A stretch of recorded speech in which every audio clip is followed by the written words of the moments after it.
Hello folks, you'll have to excuse my voice. I seem to have caught a bit of a cold and it's inhibiting my speech, but let's carry on. We're going to be having another look at what's inside. So I pulled this box of inputs and outputs from a job last week whilst clearing out and removing some old TV and video distribution stuff. I've got a power supply for it, but I can't really test whether it's working because the 4 receivers, they're missing. They seem to have been removed a long time ago.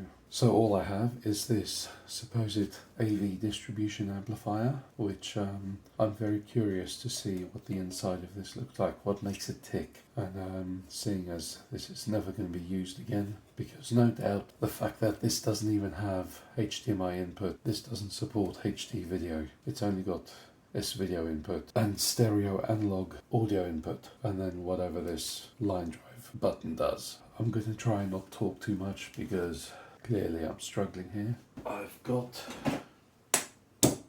my trusty screwdriver.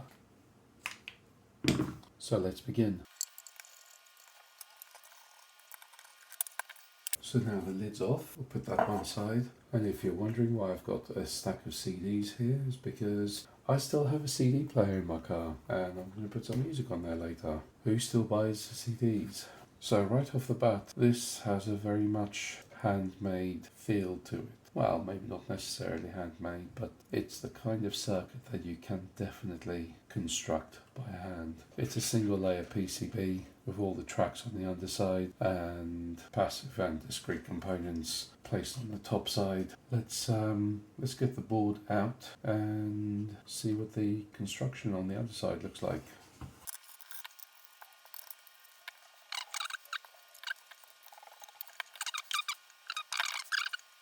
Yeah, these are just generic RJ45 sockets. And on the underside we have these 3 surface mount ICs mounted on there. Let's see if we can find out a little more about what they do.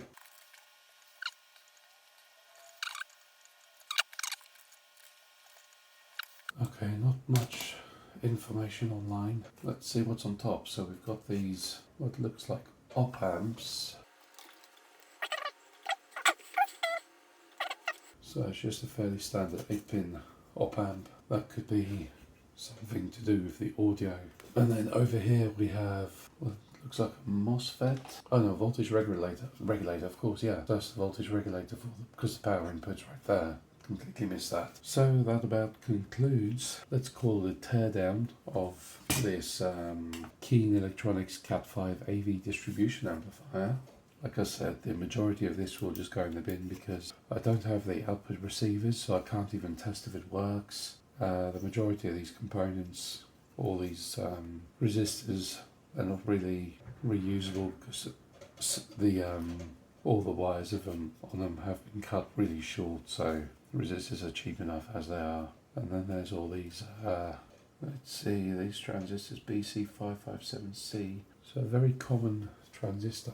I know PNP, and I think the 547 is the NPN. Yeah, so we've got a load of NPN transistors. Could reuse them, but again, the leads on them are very short. No promising future there for them. All in all, it's despite being boring, it's quite an interesting piece because in modern technology you don't really see circuit boards like this anymore. Something that you can actually construct by hand, something that could well have been constructed by hand. It's a bit of a lost art form because modern day circuit boards are so compact, so small, everything's done by machine. Okay, well, I'm gonna leave it there. My throat hurts enough. Apologies for making you put up with listening to this noise coming from my throat.